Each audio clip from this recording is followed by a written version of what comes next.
focal length, what do you do?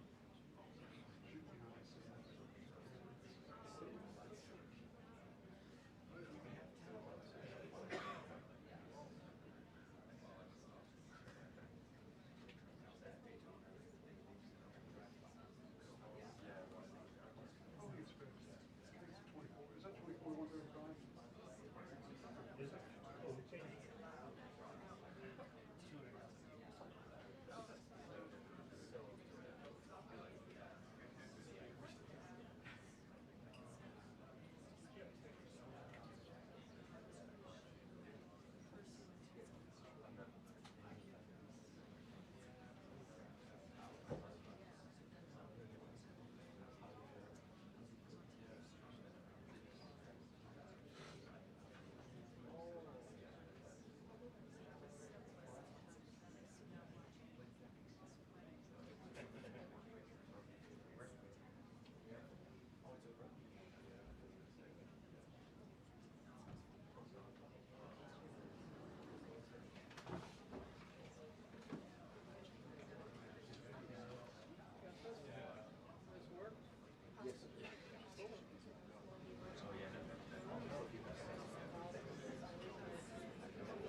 afternoon, everybody.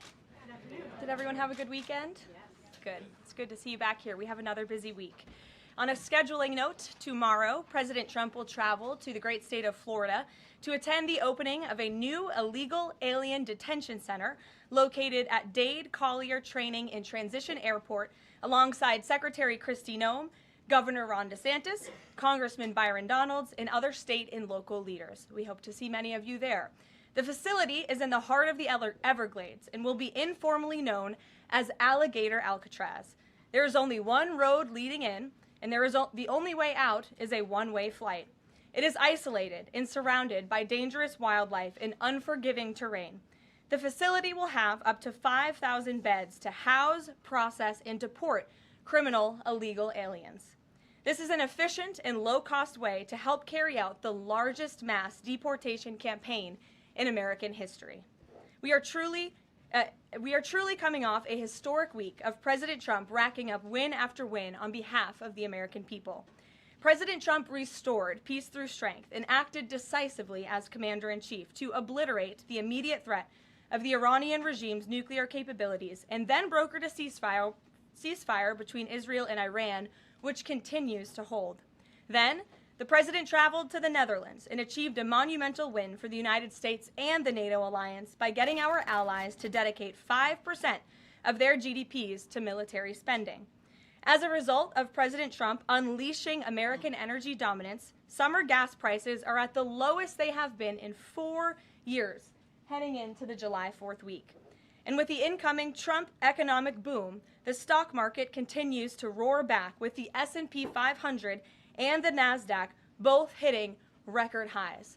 And on this point of an economic boom, I bring to you original correspondence from the President of the United States to our Fed Chair, Jerome Powell. As the President has consistently stated, the American economy is booming. And there were so many economic analysts who said that this president's policies would drive our economy down, when in fact we have seen the opposite. We've seen a massive deregulation campaign take place. We've seen inflation completely diminished from where it was under the reckless spending and the bad policies of the previous incompetent administration. I would remind the Fed chair, and I would remind the entire world, that this is a president who was a businessman first, and he knows what he is doing. He has a proven economic formula that worked in his first term as president, and it is working again. The one problem that remains is high interest rates for the American people. The American people want to borrow money cheaply, and they should be able to do that. But unfortunately, we have interest rates that are still too high. So the president sent this note to the Fed chair today. And if you look at this chart, this is a chart of all of the interest rates of many countries throughout the world. At the top is Switzerland. They're only paying 1/4 for interest rates. Cambodia, Japan, Denmark, Thailand, Botswana, Barbados, Taiwan, Bulgaria, Cuba, Sweden, Morocco, Cabo Verde, South Korea, Algeria, Canada, Albania, Libya, Malaysia, China, New Zealand, Trinidad and Tobago, Czechia, Bolivia, Australia, Costa Rica, the Bahamas, Kuwait, Papua New Guinea, Bosnia, United Kingdom, and the UAE are all paying lower interest rates than the United States of America, which has one of the hottest and strongest economies in the world. The president sent this note to the Fed chair. It says, "Jerome, you are as usual too late. You have cost the USA a fortune and continue to do so. You should lower the rate by a lot. Hundreds of billions of dollars are being lost, and there is no inflation." And the president is right. There is historically low inflation thanks to his policies. And we will continue to drive down the cost of living in this country for Americans. We will continue to deregulate. And it's also incredibly important that we pass this one big, beautiful bill, which is the largest tax cuts in American history. And that's why the White House and the president himself have been in touch with lawmakers all weekend long to get this bill passed. And they are working very hard to do so. It remains a top priority for the president. And this bill has exposed the clear differences between Republicans and Democrats in 2025. The Democrats are doubling down on craziness and radical policies that are undermining the very fabric of our country. Just look at the Democrat nominee for New York City Mayor, Zohran Mamdani. He's a Democrat socialist, really a communist, who proudly calls to defund the police, peddles anti-Semitism, praises pro-Hamas groups, wants Israel abolished, and believes wealthy Americans should not exist. Those are his words, just as recent as this weekend. Meanwhile, under President Trump's leadership, Republicans are fighting tirelessly for everyday middle-class working Americans who re-elected this president. And we're carrying out a revolution of common sense. And all of that is packed into this one big, beautiful bill. It delivers the largest middle and working class tax cuts in U.S. history. It keeps America safe by funding the largest ever one-time investment in border security. It's enough to reverse the Biden border invasion. And every single Democrat is against that, against securing our border and deporting millions of criminal illegal aliens. The One Big Beautiful Bill also strengthens and protects Medicaid benefits, despite what Democrats are saying, for eligible American citizens who rely on it, like pregnant women, children, seniors, and people with disabilities, by eliminating waste, fraud, and abuse that threaten to destroy this program that was intended for the most vulnerable in our society. And every single Democrat in Congress is against rooting out that waste, fraud, and abuse and blocking the 1.4 million illegal aliens who are currently improperly receiving these benefits that should be going to American tax-paying citizens. The Democrats in Congress are more concerned with defending illegal aliens than they are hardworking Americans.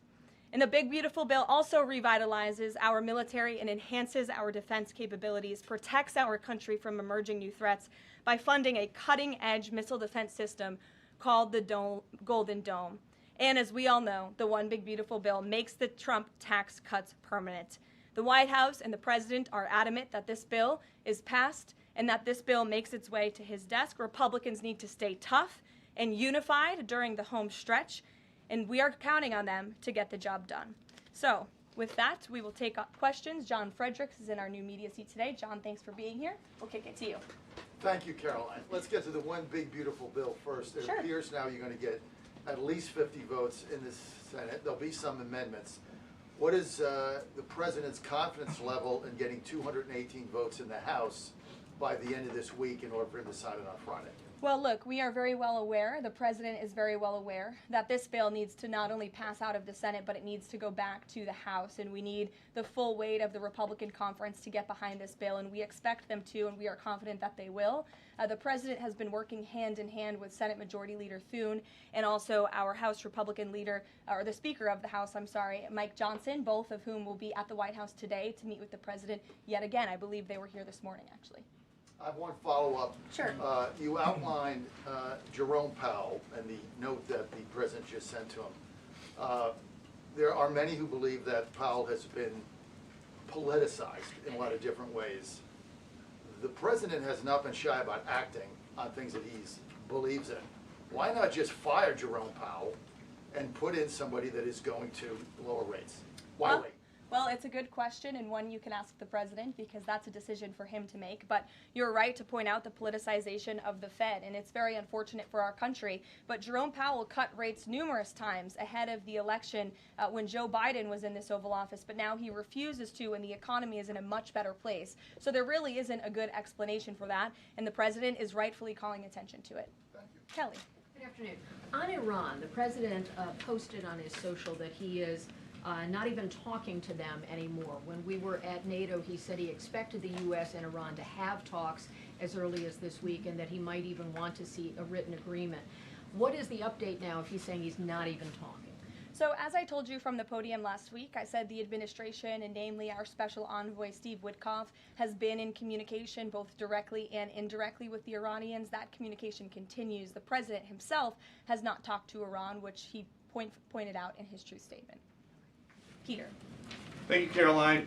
Does President Trump want Zohran Mamdani deported? I haven't heard him say that. I haven't heard him call for that. But certainly he does not want this individual to be elected. I was just speaking to him about it and his radical policies that will completely crush New York City, which is obviously a city that the President holds near and dear to his heart. There's this Congressman, Andy Ogles. He wants the Attorney General Bondi to explore denaturalization proceedings because he thinks Mamdani could have misrepresented or concealed material support for terrorism based on rap lyrics he wrote in 2017. Does President Trump think this is a worthwhile use of the Attorney General's time? Well, I'll let the President speak to that. I have not seen those claims, but surely if they are true, it's something that should be investigated. And could President Trump see himself, you said you just talked to him about this, could he see himself working with a mayor Mamdani, somebody who, on Meet the Press this weekend, was given 3 chances to condemn the phrase globalize the intifada, but he couldn't. Yeah, look, the president is always willing to work with everyone. He's working with Democrats across the country, Democrat governors, and he said he'll work with people on the far left. He works with Republicans. He works with people in the middle. He wants to do what's right for America, but surely someone who holds these values and is quite literally a communist and condemns every value that makes this country great. Common sense, law and order, low taxes, working hard, and earning your keep in this country. He's against all of that, and I think the president would find it difficult to work with someone like that. If he is elected, I'm sure you'll hear more from the president on that, but we'll have to see. Hopefully the voters of New York City choose wisely. Sure. Thanks, Caroline. The president on Friday said that he was hopeful of a Gaza deal within the next week. Can you give us an update on any progress towards that, or on any talks that the White House is having with Israel on that? Sure. Well, I know that Mr. Dermer is in Washington this week to meet with senior officials here at the White House. I also know that this administration is in constant communication with Israeli leadership, and the president himself speaks frequently, as you know, to Prime Minister Netanyahu. But this has been a priority for the president since he took office, to end this brutal war in Gaza. It is because of this president that humanitarian aid is being brought into the region. It's heartbreaking to see the images that have come out from both Israel and Gaza throughout this war, and the president wants to see it end. He wants to save lives, and however, the main priority for the president also remains to bring all of the hostages home out of Gaza. As you know, his tireless effort has brought home many of the hostages, including all of the American hostages who were held there. So he wants to see both things happen, and we're continuing to work very hard to do those things. Sure. Yeah, thanks, Caroline. What is the White House's response to Senator Tillis's criticism articulated from the Senate floor yesterday, in which he said passing the big, beautiful bill would betray President Trump's promise to protect Medicaid? Well, he is just wrong. And the president and the vast majority of Republicans who are supportive of this legislation are right. This bill protects Medicaid, as I laid out for you, for those who truly deserve this program, the needy, pregnant women, children, sick Americans who physically cannot work. And what it does is it ensures that able-bodied Americans who can work 20 hours a week are actually doing so, and that will therefore strengthen and protect those benefits for Americans who need it, as well as cutting out the waste, fraud, and abuse, as well as getting 1.4 million illegal aliens off of the program. So all of those measures are actually going to protect it for those who need it. That's the president's position, and that's what this bill does, and that's why Republicans need to vote for it and get it to the president's desk. That kind of criticism from a Republican senator, is that reason for concern for the passage of this? No, it's not. We're confident this bill is going to be back at the White House by the 4th of July. Stephen. Thank you, Caroline. 2 questions. On the New York mayoral race, does the president plan to make an endorsement? And secondly, on Jerome Powell, a lot of the focus obviously has been on interest rates and him keeping them high, but a new controversy erupted today. My colleague first reported that he's facing Chairman Jerome Powell is facing accusations of lying to Congress, which is a potential crime, about luxurious details of the Fed's $2.5 billion renovation project. Senator Loomis has called attention to this. Some experts want him to be investigated. Does the White House want these allegations investigated and, if found substantiated, punished? I'll have to take a look at those allegations, and I will raise them to the president's attention and let him speak on them himself. To your first question regarding the mayoral race, the president was asked that yesterday by Maria Bartiromo. He refused to give an endorsement, so you won't get one from me at this podium unless he wants me to do that. Philip, go ahead. Oh, Sure. And then I can go to you. cool. Thanks. Thank you. The president said that he's working on a temporary pause for immigration enforcement in certain industries. I'm wondering what you can tell us about how he's determining which industries are deserving of a pass. He mentioned farmers, but what about, say, construction workers? I mean, shouldn't there just be one standard here? I don't have any more details to read out for you, but what I can tell you is that the White House is working closely every day with the Department of Agriculture as well as the Department of Homeland Security when it comes to workforce enforcement, worksite enforcement, I'm sorry. And the president's focus and the focus of this administration is, of course, to remove public safety threats from the streets and to deport as many of the illegal criminals, especially the violent criminals that we know are still here because of the previous administration. So that's the main priority and the goal. And then the president has already made cuts to the office of the Director of National Intelligence, but now Senator Tom Cotton has put forward a bill that would cut the office by another 60%.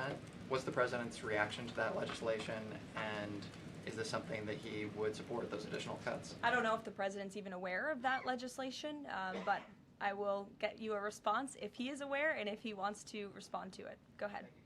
Thanks, Caroline. You mentioned the dangerous wildlife at the alligator Alcatraz. Is that a design feature?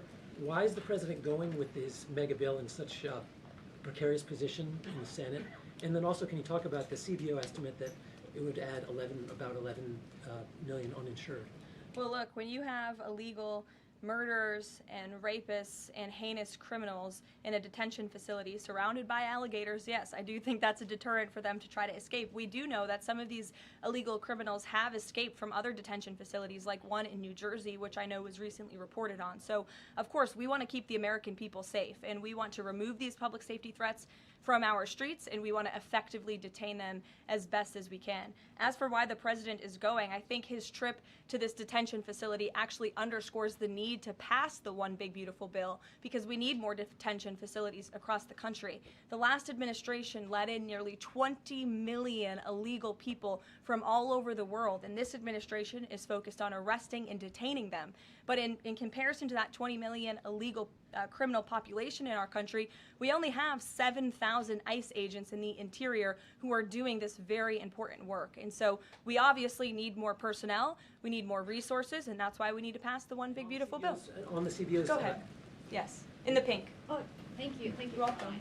Can you please share some details of China trade deal? Has the U.S. agreed to ease some technology export restrictions? Sure. Well, the final language that was agreed upon in both Geneva and in London was signed just past week. We can get you that final text of the agreement. Go ahead. Thank you, Caroline. Eamon, and then behind you. Okay, thanks, Caroline. So on Jay Powell, has the president got a short list of who he wants to see as Jay Powell's successor, and is he going to name a successor as early as this summer? I won't get ahead of the president on any announcements on that. Does he like Scott Besson for the job? Again, I won't get ahead of the president. And on TikTok, if you could, real quick, he said Sure. yesterday he's got a buyer, but the question there is, does he have a seller? And do you have any indication from the Chinese government that they've authorized a sale of TikTok to the U.S. or to U.S. buyers? What I can tell you is that these discussions with China regarding the sale of TikTok have been ongoing at the highest level, and they will continue. As you know, we have another 90-day extension, and it's just to continue to work out this deal and make sure that TikTok stays on for the American people. That's the president's main goal in this, while protecting their privacy and their security. Behind you. Go ahead. Thank you, Caroline. The president has been calling for a deal in Gaza for 2 days and many posts. Who is blocking the deal? And one other thing, when he posted on Netanyahu's trial, also he said it interferes with the negotiations on Iran and on Gaza. What did he mean by that? I'm sorry, to your second question? The second question, when he posted about the Israeli Prime Minister trial, Yes. he said it interferes with the negotiations on Gaza and on Iran. What did he mean by that? It interferes because it physically and logistically was interfering. The prime minister was slated to go to court last week when he's in the middle of negotiating a peace deal and bringing hostages out of a war-torn region. And so the president was simply, I think, emphasizing his empathy that he has for Bibi Netanyahu and seeing him go what he's going through with his own judicial system in the state of Israel. Clearly, the president knows that very well. He, too, was a victim of a judicial system that was trying to put him in jail, as you all know. You all covered it. But President Trump prevailed. That's why he's back in the Oval Office, and he believes that Bibi Netanyahu is a great leader for the people of Israel. The president just worked with him closely to end that 12-day war and to obliterate Iran's nuclear facility, to take out that imminent threat, not just to the state of Israel, but also to the United States of America and the rest of the world. And he believes that Prime Minister Netanyahu should be praised for that. Go ahead. Thanks, Caroline. On the mega bill and the amendment that would limit Medicaid expansion under the Affordable Care Act, does the president want that amendment to pass? The president wants this bill to pass. Meredith. Hey, thanks, Caroline.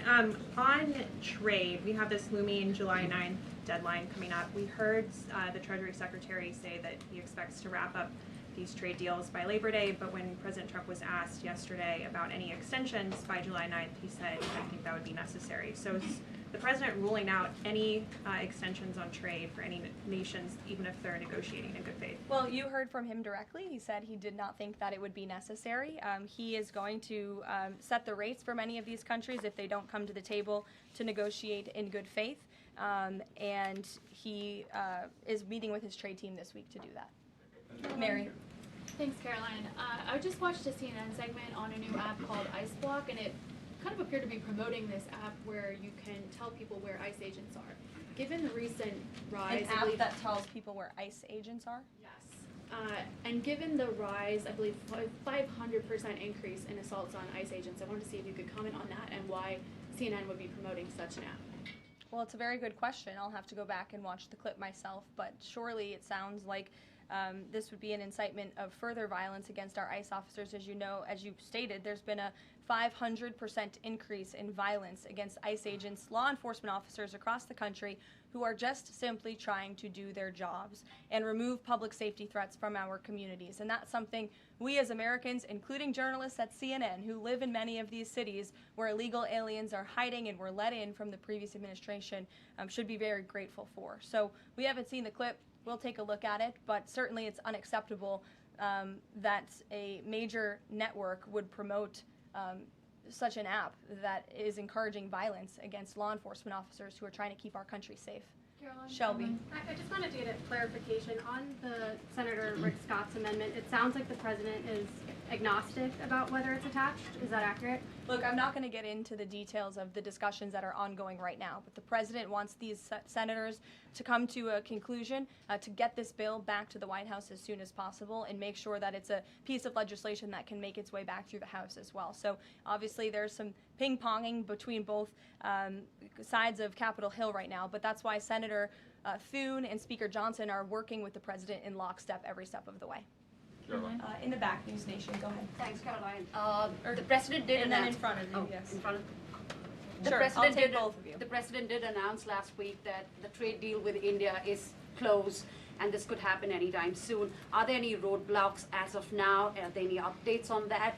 And how does the president see this about China's role or its influence in the Indo-Pacific region? Sure, yes. The president said that last week, and it remains true. I actually just spoke to our Secretary of Commerce about it. He was in the Oval Office with the president. They are finalizing these agreements, and you'll hear from the president and his team, his trade team, very soon when it comes to India. And on China? How do we counter China on that front? Yes, I mean, look, India remains a very strategic ally in the Asia Pacific, and the president has a very good relationship with Prime Minister Modi, as you know, and he will continue to have that. Go ahead. Thank you, Caroline. On the reconciliation bill, Senator Tillis from the floor yesterday seemed to suggest President Trump was getting bad counsel on the effects of the bill. Is President Trump aware of the analyses, and there are several of these, that suggest if rural hospitals potentially close, if there are Medicaid patients in the millions that become ineligible for that? Yes, and that claim is just simply untrue. Rural hospitals comprise 7% of all hospital spending on Medicaid, and that illustrates that they have not benefited from the massive increase of waste, fraud, and abuse under the Biden administration. So this bill strengthens Medicaid. It will protect those benefits that hardworking Americans need, and that's why the president wants this bill to pass. The senator was wrong. The president put out a Truth Social post addressing it, and then the senator announced he's no longer running for office anymore. So I think that case has been closed, and the White House is continuing to focus on getting this legislation to the president's desk for his signature. Go ahead. Yes, you. Yeah, thank you so much. Well, you and then you. There's confusion here. A question on Syria. Go ahead. Has the Syrian government get back to you that they are ready to join the Abraham Accord? Is there any discussion with the Syrian and Israeli government for having a security agreement? Is the first question. And the second question, what's the end goal for talking with the Iranian? Is that only focused on the nuclear program, or they are willing to speak about other issues like the proxy groups and ballistic missiles, or even trade with Iran? So as for discussions between Syria and Israel, you'll have to reach out to those respective governments. I can't comment on that. But what I can tell you is that this afternoon, the president will be signing an executive order to terminate the United States sanctions program on Syria. And this is in an effort to promote and support the country's path to stability and peace. The order will remove sanctions on Syria while maintaining sanctions on the former President Assad, his associates, human rights abusers, drug traffickers, persons linked to chemical weapons activities, ISIS and their affiliates, and Iranian proxies. And this is, again, an action that the president promised and shocked the world with in Saudi Arabia, because he's committed to supporting a Syria that is stable, unified, and at peace with itself and its neighbors. The president met with Syria's new president when we were in the Middle East, as you know, and so this is another promise made and promise kept by this president to promote peace and stability in the region. Go ahead, Iris. Sure. Questions on two topics, if you don't mind. Sure. Iris Howe with NTD here. First on Canada. Canada says it's now dropping its digital services tax on American tech companies days after President Trump says he's halting all trade talks with Canada. First, what's the president's reaction to this? Can you tell us more about his call with Prime Minister Carney over the weekend? How did he get Carney to drop it? And also, what's the impact on American tech companies given this latest progress, as the president says he has been fighting for American tech companies? It's very simple. Prime Minister Carney in Canada caved to President Trump in the United States of America. And President Trump knows how to negotiate, and he knows that he is governing the best country and the best economy in this world, on this planet. And every country on the planet needs to have good trade relationships with the United States. And it was a mistake for Canada to vow to implement that tax that would have hurt our tech companies here in the United States. The president made his position quite clear to the Prime Minister, and the Prime Minister called the president last night to let the president know that he would be dropping that tax, which is a big victory for our tech companies and our American workers here at home. And on Harvard, if you don't mind, the administration today formally accused Harvard of violating civil rights laws by not doing enough to fight anti-Semitism. We know that the president has talked to us before about Harvard potentially having a deal with the administration in the coming days. Do you have an updated timeline for that? How's the negotiations going? And is more pressure needed for Harvard to take fighting anti-Semitism seriously? Well, there was quite a direct letter that was sent to Harvard this morning, as you know. The negotiations are taking place behind closed doors, so I won't comment on that. But what I will share with all of you, for those who haven't seen it, is the context of this letter, because I think it's very important. And this comes from the Department of Health and Human Services, which concluded after a thorough investigation that Harvard University is in a violent violation of Title VI of the Civil Rights Act, which prohibits discrimination on the basis of race, color, and national origin. And if you read some of the content of the investigation and what they found, the majority of Jewish students reportedly experienced negative bias or discrimination on their campus, while a quarter of Jewish students at Harvard felt physically unsafe. Jewish and Israeli students were assaulted and spit on. They hid their kippahs for fear of being harassed and concealed their Jewish identity from classmates for fear of ostracization. Images were widely circulated amongst the Harvard community that trafficked in obvious anti-Semitic tropes, including one that showed a $ inside of a Star of David, and the campus was vandalized with anti-Semitic stickers, including one that showed the Israeli flag with a swastika. The Harvard campus was racked by demonstrations, as you all know, violent protests that violated the university's rules of conduct. The demonstrations called for genocide and murder, denied Jewish and Israeli students access to campus spaces. These are all facts that Harvard cannot dispute, and that's why the administration has found them in violation of Title VI and has threatened to withhold their federal funding, because if you break federal law, you should not be receiving federal tax dollars. And so I rest my case on Harvard. Andrea. Yeah, so President Macron of France earlier today said that tariffs levied by powerful countries are often a form of blackmail, and criticized the sort of process that's underway. He didn't mention the United States specifically, but said that these tariffs are really hurting developing countries. So there's this big UN conference going on. What do you say to that? What is the president, was he aware of that comment, and did he have any response? I think the president and the White House would certainly reject that characterization by Prime Minister Macron. Tariffs are an effective use of presidential power to bring back the middle class, to bring back our manufacturing industry, which was the backbone of our American economy and has been hollowed out by globalist politicians who have caved to foreign countries instead of doing what's right for American workers. That's why the president is effectively utilizing his authority to wage tariffs and to utilize tariffs, and continues to be in discussions and negotiations on trade to do what's right for America. And Europe and the rest of the world might not be used to that, but President Trump is back in town, and he's going to do what's right for our people and our country. Can I just follow up on Netanyahu?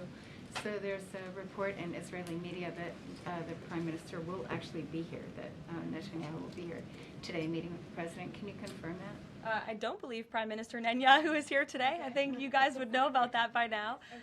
Unless there's something going on I don't know about, but I don't believe he is. I do know he has expressed interest in coming to Washington and meeting with the president, and we are working on a date for that. I do not believe it is today, but that would be fun. You never know in this White House, let's be honest.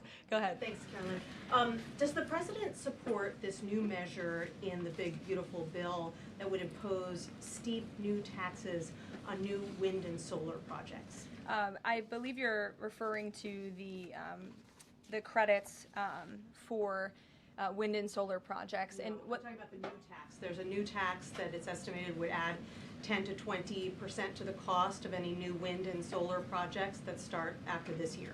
Again, I don't want to comment on the specifics of provisions, but I'm sure the president will speak on that directly. Again, this is an ongoing process. The president continues to be very much engaged with the leadership in both the Senate and the House to get this bill back to his desk. Did the president ask for that provision? Because the National Building Trades Union is saying that it's the equivalent of terminating more than 1,000 Keystone XL pipeline projects. Is that something that would concern him? Well, the president spoke on this yesterday in his interview, and he said he understands that legislators want to protect jobs in their communities and in their districts. And so he understands why some of them are against this provision, but he also understands why people want the provision. So again, this is an ongoing deliberation and discussion, and the president is engaged in this very much. Go ahead. Thanks, Caroline.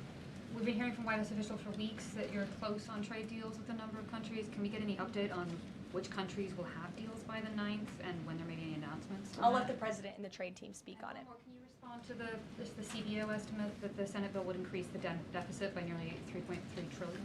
This is one of the most fiscally conservative pieces of legislation that has ever made its way through Capitol Hill. There's $2 trillion in mandatory savings in this bill, and not only that, the projected growth that this bill will bring to our economy. It will be an economic boom. The Council of Economic Advisors has an analysis that shows that the bill will generate $4.1 trillion in economic growth, and it will cut taxes, putting more money back into the American people's pockets. That's why this president wants this bill to pass, and I know he's busy working the phones and doing what he needs to do today to make it happen. So we'll see you all later. Thank you. We'll see you in Florida tomorrow. Thank you.